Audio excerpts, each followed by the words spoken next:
আসসালামু আলাইকুম। ইসমত মিলি স্বাগত জানাচ্ছি এনটিভির দেশের খবরে। ক্রাউন সিমেন্ট শিরোনাম দেখছিলেন, এবার পুরো খবর। যে কোনো মূল্যে ৩১ জুলাইয়ের মধ্যে মৌলিক সংস্কারের বিষয়ে রাজনৈতিক দলগুলোর সঙ্গে সংলাপ শেষ করতে চায় জাতীয় ঐকমত্য কমিশন। কমিশনের সহসভাপতি আলী রিয়াজ জানান, ২০টি বিষয়ের মধ্যে এরই মধ্যে নোট অব ডিসেন্ট সহ 10টি বিষয়ে একমত হয়েছে দলগুলো। 7টি বিষয়ে এখনও ঐকমত হয়নি, আর 3টি বিষয়ে আলোচনার প্রস্তাব দেয়া হবে। রাষ্ট্র পরিচালনার মূলনীতি, নাগরিকদের মৌলিক অধিকার সম্প্রসারণ প্রস্তাব, পুলিশ কমিশন বিষয়ে আজ আলোচনার বিষয় ঠিক করা হয়েছে। এছাড়াও অমীমাংসিত অন্যান্য বিষয়ে আলোচনা হবে। নাগরিক অধিকার সম্প্রসারণে অঙ্গীকার করতে দলগুলো একমত হয়েছে বলে জানায় কমিশন। আগামীকাল জাতীয় সনদে খসড়া রাজনৈতিক দলগুলোর কাছে পাঠানো হবে। এরপর সনদে স্বাক্ষর করতে দিনক্ষণ ঠিক করা হবে।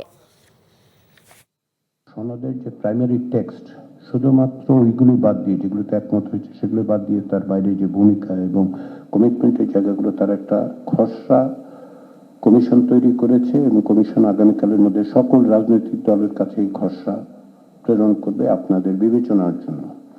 আমরা মনে করি আপনারা আলাদাভাবে মতামত দিলে সেগুলি সন্নিবেশিত করা হবে। আমরা খসড়া নিয়ে এখানে আলোচনা করব না এই কারণে, যেগুলো শব্দের ব্যাপার। যদি বড় রকমের মৌলিক কোনো আপত্তি ওঠে তাহলে আমরা ফ্লোরে আনবো, না হলে আনবো না। জাতীয় ঐক্যকে সামনে রেখে জাতীয় সমস্যাগুলোকে চিহ্নিত করে সমাধানের দিকে এগিয়ে নিতে হবে। যুগের সাথে তাল মিলিয়ে রাষ্ট্র কাঠামোর পরিবর্তন আনতে বিএনপি প্রস্তুত বলেও জানিয়েছেন বিএনপি মহাসচিব মির্জা ফখরুল ইসলাম আলমগীর। অন্যদিকে আমির খসরু মাহমুদ বলেছেন, জুলাই আগস্টের গণঅভ্যুত্থান নিয়ে বিভাজন সৃষ্টি হলে তা হবে দুঃখজনক। রাজধানীতে পৃথক অনুষ্ঠানে তারা এসব কথা বলেন। হাসান মাহমুদের রিপোর্ট। পদ্মা ব্যারেজ এবং দ্বিতীয় পদ্মা সেতুর বাস্তবতা নিয়ে রাজধানীর ব্র্যাক সেন্টারে এই সেমিনারে বিশেষজ্ঞরা বলেন, ভারতের সাথে অভিন্ন নদীর পানির ন্যায্য হিস্সা আদায় তথা পানি চুক্তি সহ বিভিন্ন বিষয়ে আগামী সরকারের পরিষ্কার বক্তব্য থাকতে হবে নির্বাচনী ইশতেহারে। অংশীজনরা তারা এই প্রকল্পটিকে প্রত্যেকটি রাজনৈতিক দলের নির্বাচনী ইশতেহারে যাতে স্থান পায় সেটা চেষ্টা করবেন। এই বড় বড় প্রকল্পের যে অনেক কিছু অনুষঙ্গ যেগুলো আমাদেরকে খুব পীড়া দিয়েছে, সেগুলো যাতে ভবিষ্যতে এখান থেকে মুক্ত থাকে সেদিকেও খুব নজর দেওয়া দরকার। ওয়ার্ল্ড ব্যাংক রাজি, এডিবি রাজি, ডিফিড রাজি, ইউএসএআইডি রাজি। যার কথা বলেন সে গ্যাঞ্জেস ব্যারাজে টাকা দিতে রাজি আছে, যদি ভারতের সাথে এটার ব্যাপারে একটা সমঝোতা হয়। মির্জা ফখরুল বলেন, বিএনপি গণতন্ত্রে বিশ্বাসী এবং বিএনপি চায় জাতীয় ঐক্যের মধ্য দিয়ে জাতীয় সমস্যাগুলোকে চিহ্নিত করে তার সঠিক সমাধান। রাজনৈতিক দল হিসাবে আমরা অত্যন্ত সচেতন যে জনগণের যেটা প্রয়োজন এবং কালের যুগের সঙ্গে সঙ্গে যে পরিবর্তনগুলো আনা দরকার, রাষ্ট্র কাঠামোর যে পরিবর্তন আনা দরকার, সে ব্যাপারে আমরা অত্যন্ত সচেতনভাবে আমরা সামনের দিকে এগোচ্ছি। আমরা যদি ঐক্যবদ্ধ থাকি আমরা পারি, এবং আমার বিশ্বাস যে আমরা পারবো। এদিকে ঢাকা রিপোর্টার্স ইউনিটি মিলনায়তনে ভাষা নিয়ে জনশক্তি পার্টির এক আলোচনায় আমির খসরু মাহমুদ চৌধুরী বলেন, বিএনপি বাকশালে নয়, গণতন্ত্রে বিশ্বাসী। মুক্তির জন্য আমাদের এই আন্দোলন, এত ত্যাগ, এত মানুষের জীবন দিয়েছি আমরা সবাই। এতদিন আমরা জেল খেটেছি, বারবার জেলে গেছি। কি জন্য? বিভক্তি সৃষ্টি করার জন্য, ঐক্যের মধ্যে। সুতরাং 2-3টে জায়গায় আমাদের জাতীয় ঐক্যমত থাকবে, আবার অনেক জায়গায় ঐক্যমত হবে না। আমরা তো বিভিন্ন দল এখানে।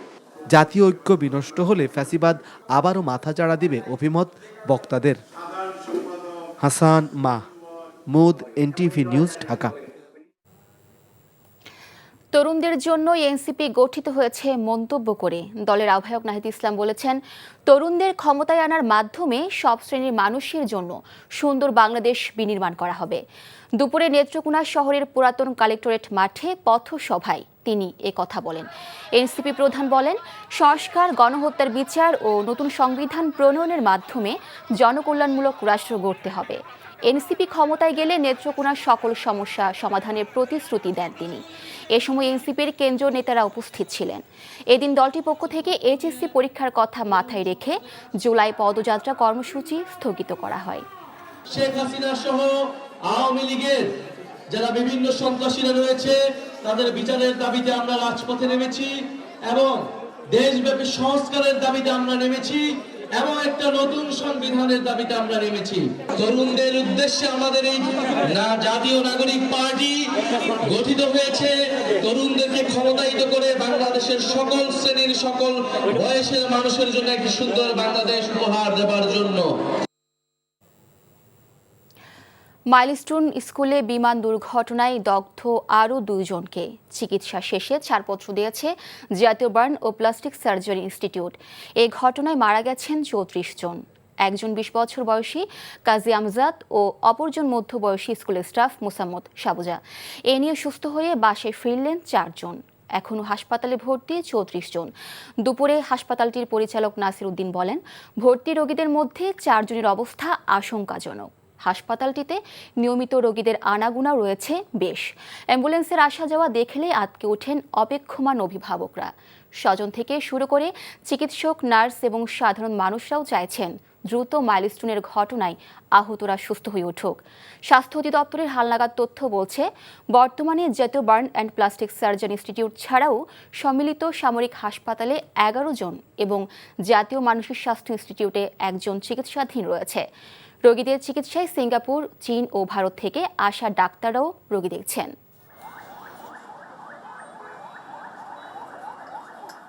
আজকে আমাদের মৃত্যুর শূন্য।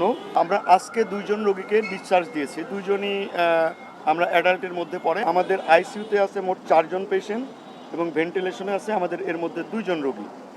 আর আমাদের মেল এইচডিউতে আছে 3 জন রোগী, ফিমেল এইচডিউতে আছে 6 জন রোগী, পোস্ট অপারেটিভ ওয়ার্ডে আছে 8 জন রোগী এবং কেবিনে আমাদের 12 জন রোগী। এর মধ্যে আমাদের ক্রিটিক্যাল কন্ডিশনে আছে আমাদের 4 জন রোগী। নানা কর্মসূচির মধ্যে দেশের বিভিন্ন স্থানে জুলাই গণঅভ্যুত্থানের শহীদদের স্মরণ করা হচ্ছে।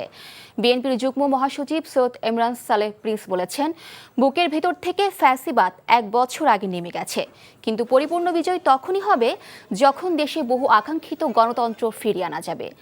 দুপুরে ময়মনসিংহ নগরীর টাউন হল মোড়ে বিভাগীয় বিএনপির উদ্যোগে জুলাই আগস্ট গণঅভ্যুত্থান শোক ও বিজয়ের বর্ষপূর্তিতে গ্রাফিতি অঙ্কনের উদ্বোধনী অনুষ্ঠানে তিনি একথা বলেন। এদিকে চট্টগ্রামে জুলাই গণঅভ্যুত্থানে শহীদ পরিবারকে সংবর্ধনা দিয়েছে জেলা রোভার স্কাউটস। সকালে চট্টগ্রাম কলেজ মিলনায়তনে জুলাই গণঅভ্যুত্থানে শহীদদের আত্মার মাগফিরাত কামনা করে দোয়া মাহফিল ও আলোচনা সভার আয়োজন করা হয়। মৎস্য ও প্রাণী সম্পদ উপদেষ্টা ফরিদা আক্তার বলেছেন, ঢাকা জাতিসংঘের মানবাধিকার কমিশনের অফিস খোলার মানে এই নয় দেশে মানবাধিকার পরিস্থিতি খারাপ। সকালে সাভারে গণস্বাস্থ্য কেন্দ্রের এক অনুষ্ঠানে তিনি একথা বলেন। তারা যখন অফিস করতে চাচ্ছে এর মানে এই না যে এখন আমাদের মানবাধিকার অবস্থা খারাপ বলে আসতে চাচ্ছে, তা না। এটা হলো যে এরকম একটা অফিস থাকলে যেই আসুক ক্ষমতায় তারা সবাই প্রত্যেকে একটা থাকবে যে আমাদের মানবাধিকার রক্ষার বিষয়ে আমরা খুবই সচেতন এবং আমরা সেটা রক্ষা করতে চাই। এবং যেহেতু জাতিসংঘ এই ব্যাপারে সক্রিয়, তারা তাদের অফিস রেখে এটাকে করতে চাচ্ছেন, আমরা তাতে সম্মতি জানিয়েছি। রবীন্দ্র বিশ্ববিদ্যালয়ের স্থায়ী ক্যাম্পাস নির্মাণ প্রকল্পের ডিপিপি অনুমোদন এবং দ্রুত নির্মাণ শুরুর দাবিতে সিরাজগঞ্জের শাহজাদপুরে মহাসড়ক অবরোধ ও মানববন্ধন কর্মসূচি পালন করেছেন শিক্ষার্থীরা। এতে সংহতি জানিয়ে অংশ নেন বিশ্ববিদ্যালয়ের vice chancellor professor doctor S M. Hasan Talukdar ও শিক্ষকবৃন্দ সহ অন্যরা।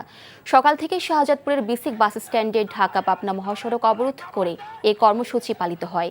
শিক্ষার্থীদের অভিযোগ, ভাড়া করা ভবনে কোনো রকম একাডেমিক ও প্রশাসনিক কর্মকাণ্ড চললেও বিশ্ববিদ্যালয়ের সুবিধা পাচ্ছেন না তারা। অতি দ্রুত স্থায়ী ক্যাম্পাস নির্মাণ না হলে কঠোর কর্মসূচির হুঁশিয়ারিও দেন শিক্ষার্থীরা। খুলনা ও চট্টগ্রামে 600 মেগাওয়াট সৌর বিদ্যুৎ প্রকল্পের সাথে স্বাক্ষরিত হয়েছে বন্দরের স্বয়ংক্রিয়, নিরাপদ ও স্বচ্ছ ডিজিটাল পেমেন্ট পদ্ধতি। খুলনা ক্লাবে সুন্দরবন ডেল্টা উন্নয়ন উদ্যোগ এবং আরবের ঠিকাদারি প্রতিষ্ঠান ওরাসকম পেনিনসুলা কনসোর্টিয়ামের মধ্যে 600 মেগাওয়াট সৌরবিদ্যুৎ প্রকল্পের সমঝোতা চুক্তি স্বাক্ষরিত হয়। অনুষ্ঠানে উপস্থিত অর্থনীতিবিদদের মতে প্রকল্পটির মাধ্যমে কর্মসংস্থান সৃষ্টি, প্রযুক্তিগত জ্ঞান বৃদ্ধি এবং দীর্ঘমেয়াদী অর্থনৈতিক উন্নয়ন সম্ভব হবে। এই ছিল দেশের খবরে। এই খবরের ভিডিও শো আপডেট জানতে ভিজিট করুন NTV অনলাইন www.ntvbt.com। এছাড়াও এনটিভির জনপ্রিয় সব অনুষ্ঠান ও খবরের আপডেট জানতে ভিজিট করুন আমাদের ইউটিউব ও ভেরিফাইড ফেসবুক পেজে। 6টায় ইভিনিং নিউজ দেখার আমন্ত্রণ রইল। ধন্যবাদ সবাইকে।